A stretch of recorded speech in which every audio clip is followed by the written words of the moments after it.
that's powerful.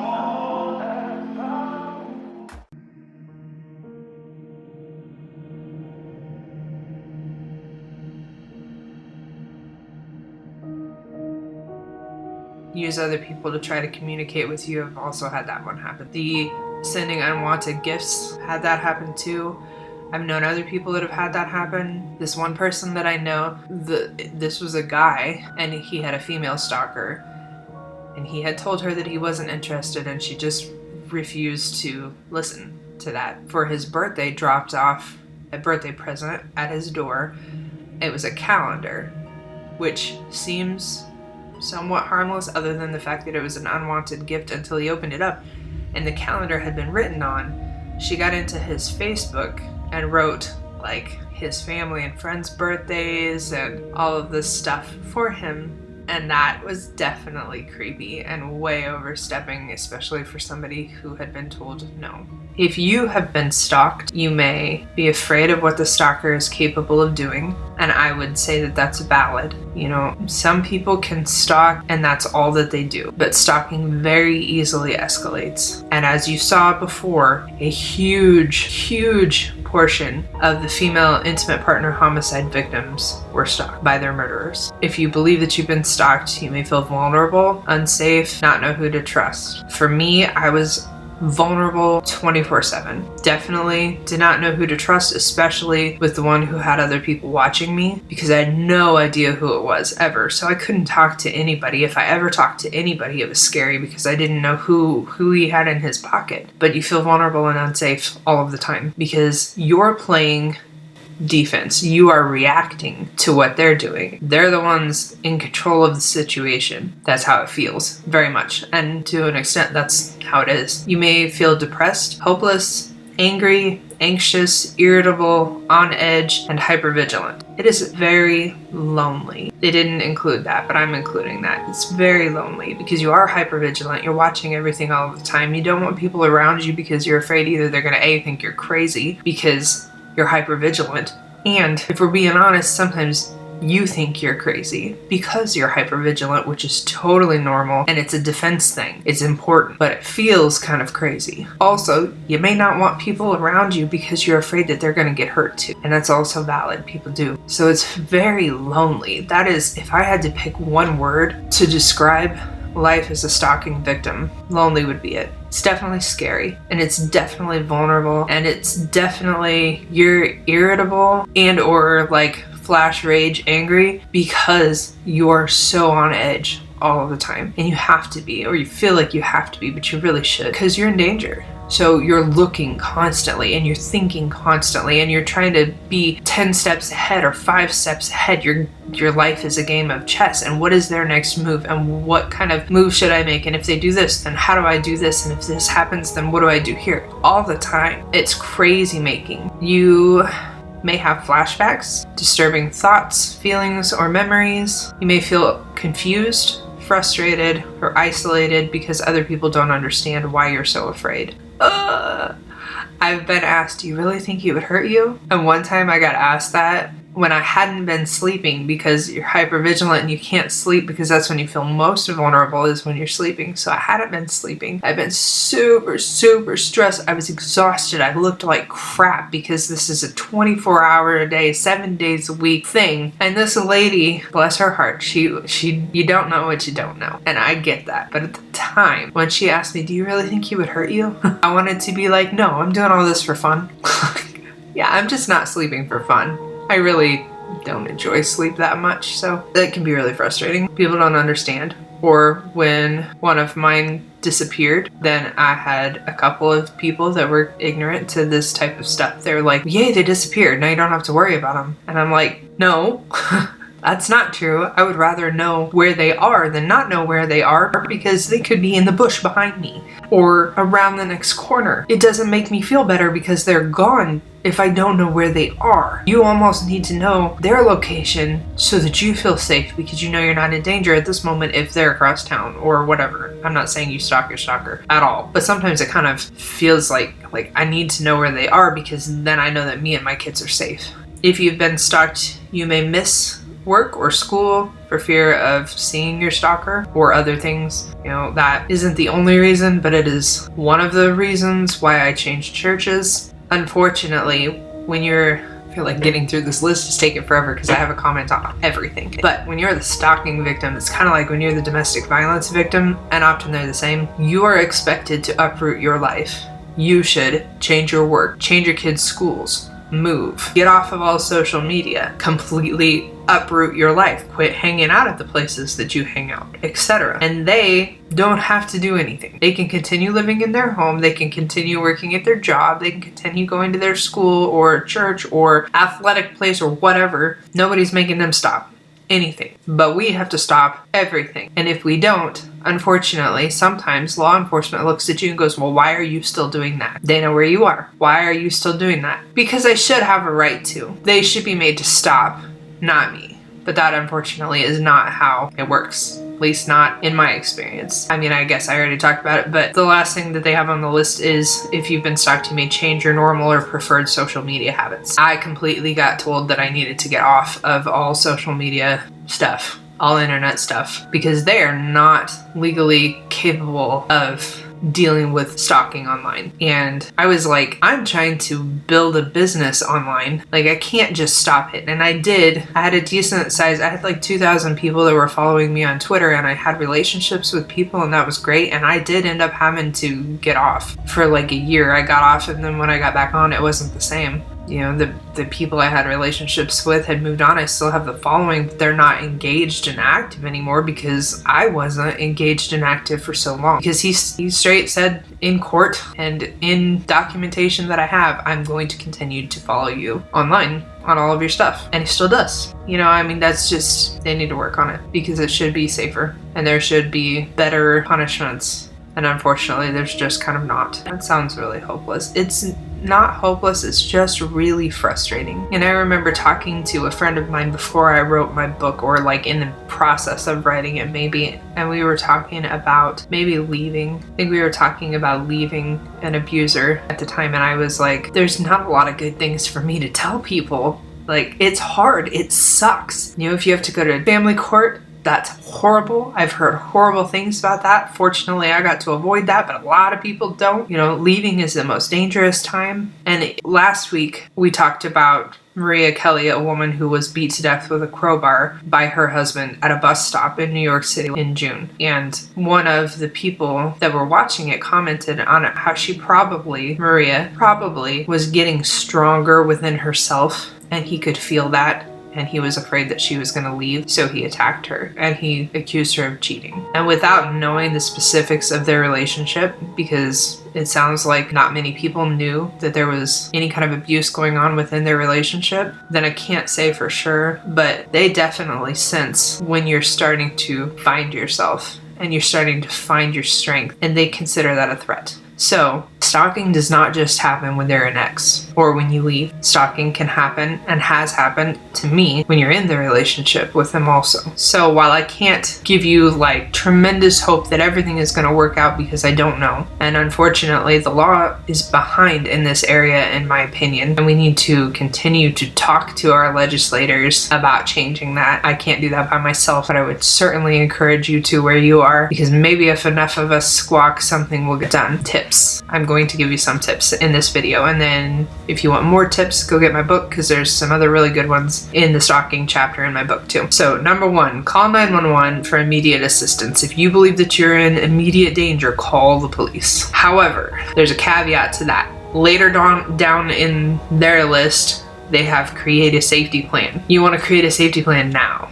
That should already be in place. And then if you feel like you're in immediate danger at any point in the future, call 911, but your safety plan should already have in place things that you can do in response, because you need to call the police as soon as possible so that they can start getting there, but it takes time for them to get there, and you need to be able to stay alive if you're in immediate danger until they get there. So yes, call 911, get police on their way.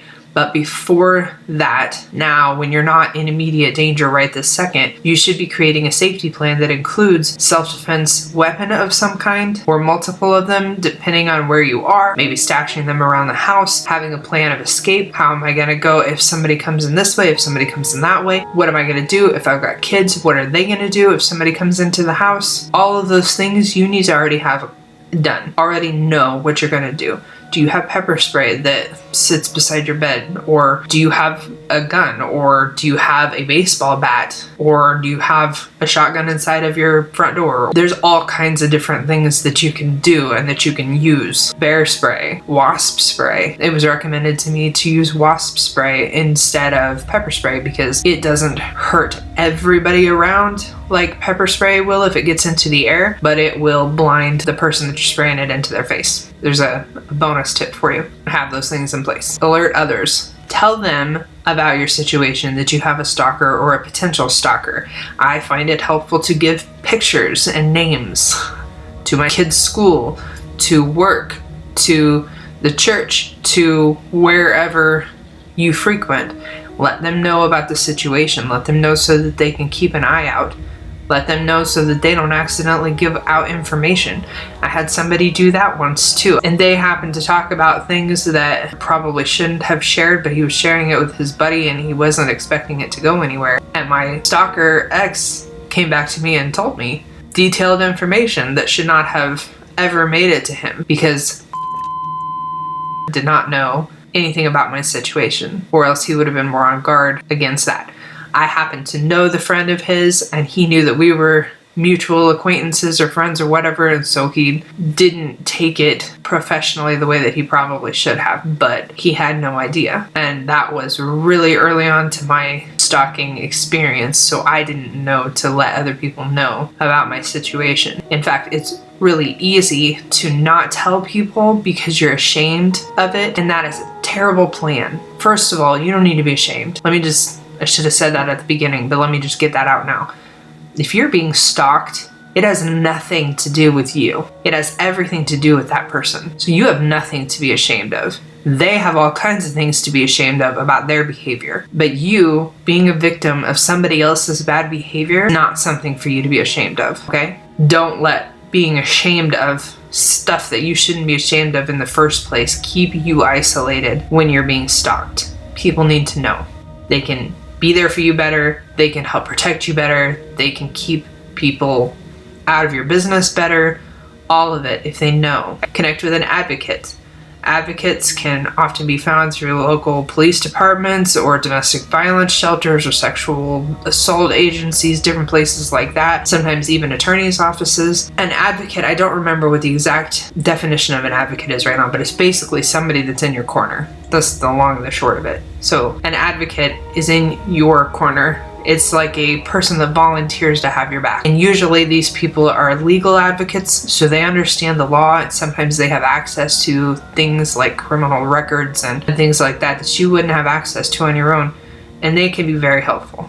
They can be not helpful. I've heard that too. So it depends, I think, a little bit on who you work with. But it's definitely worth looking into. Definitely, I would recommend it. Document everything. Everything. Even if you think it might have to do with your stalker, but you don't know for sure, document it. Because what you question right now, but may forget about in a week, may be confirmed in 2 weeks that it was definitely your stalker, but you don't remember anymore, or you don't remember when it happened or whatever. And the thing is that all of this documentation that you make, even if you just get a notebook and you write the date, you write the time, and you write what happens, or the text message that comes in, or whatever, you can submit those in court. And those are considered important documents for court. So make a log of encounters with your stalker, like when you see them in person, hang up phone calls, public sightings. The police hate that. When you call and report, or at least locally where I live, they hate that. I called and reported, hey, he's here, hey, he's here. Oh, well, I'm just creating a record. Just write it down in your thing. But I could write it down too, and I did. I ended up going that route anyway. Save all messages, all emails, your call history, or screenshot it and save those pictures I did a lot of that. Also, photos are extremely important and valuable as far as court information goes, and video is even better. So if you can take a picture, do. If you can take a picture and it can have a time and date stamp on it, way better. If you can take video, better still. I did not find that in my situations I had a phone readily available, or I happened to be thinking about, hey, I should take a picture right now or a video in those cases, because the anxiety and hypervigilance and all that other crap is happening at the same time. But if you happen to be aware, it's helpful. I did get better at it eventually, but I missed probably some good opportunities in between them. End all contact. If you have a stalker, don't talk to them anymore, which I don't know what to tell you if your stalker happens to be your significant other. I mean, I do know what to tell you. You need to get out of that relationship, but don't just leave. Leave with a safety plan. Go talk to somebody at a domestic violence shelter or something first. Don't do it by yourself. Because if you have a stalker who happens to also be your significant other, and then you add on top of that leaving, you are in extremely imminent danger, in my opinion. So do not do that by yourself. Do not do that without a safety plan, and you probably will have to be very careful about going about talking to people if you're being watched. Hopefully you know how you're being watched, at least to some extent, and you can work around that. But if you have an ex who is stalking you, do not talk to them, because if you tell them 5 times that you don't want to talk to them, you're talking to them. And sometimes they will stalk you for the purpose of being able to get contact with you when you don't want to contact with them anymore. So silence is an answer. You are giving an answer. Don't talk to them. Talking to them feeds into their stuff anyway in different ways, depending on the situation, whether it's being able to communicate with you when they want to be able to communicate with you, or if it's they have some paranoid something going on and they can twist the things that you say to fit their paranoia, or there's so many different, just don't.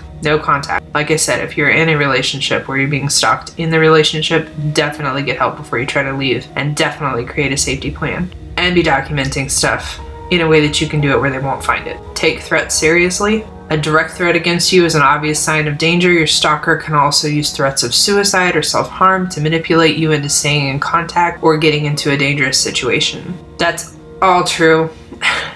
I've experienced both ways. Threats against me and threats against my children, threats against my house, threats against them as far as self-harm or suicide goes. All of those are valid. Another situation where obviously this can be an issue as far as intimate partner homicide goes is transference of children. If you share custody in any way and you come and transfer kids from one person to the other for custody visits, sometimes they will use that as an opportunity to stalk and or kill you. So be aware of that too. Talk to your kids. They do not naturally think about things like this, and they're not naturally going to think about what do we do if daddy enters in the house or your ex-boyfriend enters the house and they're not supposed to and they're coming there to hurt you, especially a small child. You know, a teenager might, small child isn't going to.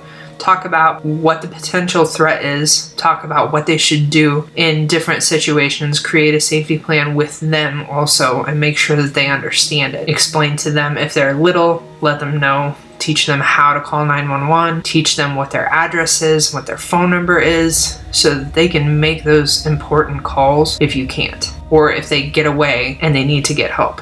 So important. When I see kids getting killed from intimate partner stuff, it just sucks so much. Plan with your kids. It's hard. They are uncomfortable conversations, and they're conversations that nobody would want to have with their kids, and you shouldn't have to, but you do. Unfair as it is, crappy as it is, you need to have those conversations with your kids, because it might save their life. And it might save yours. Who knows? But your job is to protect your kids, and that is a step in that direction. Make a plan with them, teach them what they need to do, how to respond, where to go. Another tip, consider disabling your location services on your phone and geotags on your phone. People can strip geolocation stuff out of your pictures if your location thing is on your phone and you take pictures and then you post them online. I think that you have to have some kind of intelligence to do that, but you might just need the awareness that you can do it. I don't know if there's programs or how they go about that because that's not my jam, but I know that it can be done. So people can find you based on your pictures if you're taking pictures with your phone with the location on. And that's in addition to people putting tracking things on your phone. I think that's all that we're going to go over here. If you want more tips, go ahead and check out my book, In Case I'm Murdered, What You Should Know About Stalking and Domestic Violence, Sexual Abuse, and How to Stay Safe. There is a chapter in there on stalking. Gives some of the information that we talked about here and then some additional information. I believe it's totally worthwhile. You should check it out.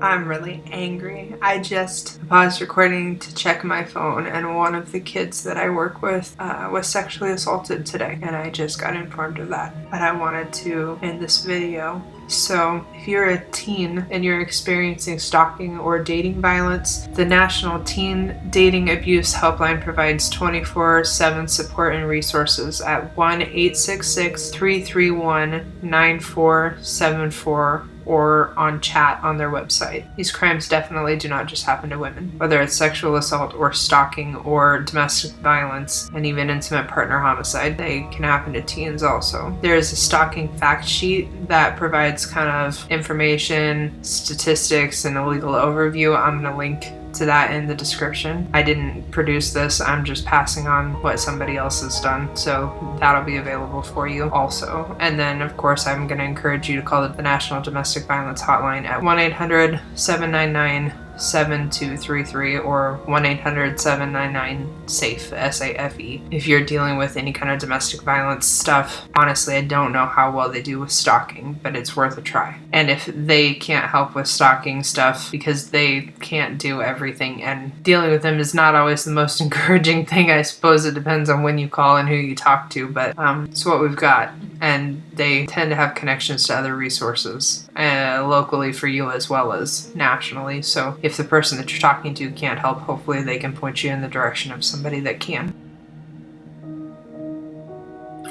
I'm gonna have to get off of here so that I can go lose my crap. If you are worried, if you feel like you're in danger, especially if your life is in danger, if you believe that, if you are afraid of that, it's the number one sign that your life is in danger and you need to get help. You need to reach out, and definitely don't try to do it alone, and don't try to deal with this crap by yourself. Abusers isolate people. Stalkers isolate people. When you're afraid that somebody's gonna kill you, it is isolating. And all of those things make you feel like you're alone in the world, but you're not. You're not alone in your situation. You're not the only person that's had to deal with it. I don't know why I'm still here and so many other women aren't, but I can tell you that I'm still here. I've been through, I think, everything on this list, or almost everything in this video, and I'm still here. So there is hope. It's a sucky situation. It's hard, just like the other types of violence. It's hard. It's not a life sentence. It doesn't have to be a life sentence. The whole point of me being here is to try to help you guys learn things so that it isn't a life sentence for you. Until I see you again, stay safe.